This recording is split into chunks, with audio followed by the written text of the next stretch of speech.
تعالوا نعمل مع بعض واجب الهيروغليفي. ايه يا بوب؟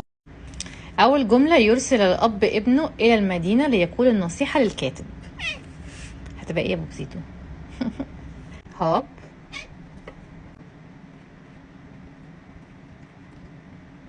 الاب يعني ايت.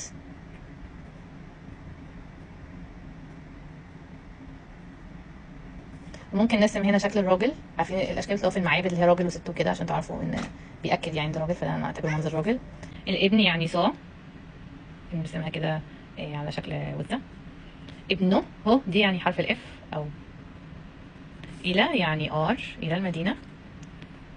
نيوت ليقول، اللام دي مش موجوده في المصريه القديمه، نقول يقول على طول، فهتبقى جد، جد التعبان كده، هتلاقي كتير برضه في المعابد دي. النصيحه يعني سخر، ادي الس والخاء والر، ونحط كده برديه عشان ايه يبان دي نصيحه. للكاتب تبقى ان الى الكاتب، هو سش، فيبقى راجل كده، ده راجل ماسك ادوات الكتاب يعني سش. فالجمله كلها على بعضها هتبقى هاب ايت صا اف ار نيوت جد سخر ان سش. طيب نعمل واحدة سهلة: إنك في منزلي أو أنت في بيتي. إن يعني إيو،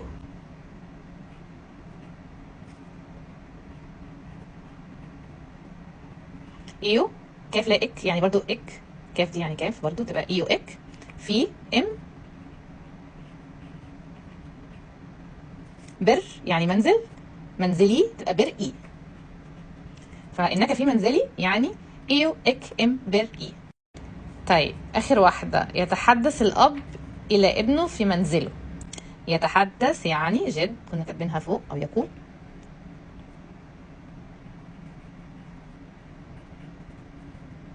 جد الأب، أب يعني إيت.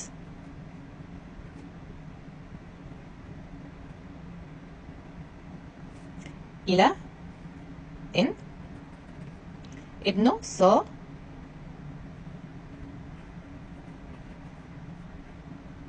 اف ابنه، اللي هي دي اللي هي اف. في ام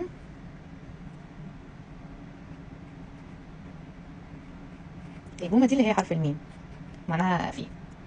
منزله منزل يعني بر، منزله تبقى بر اف. فالجمله كلها تبقى ايه؟ جد ايت ان صا اف ام بر اف.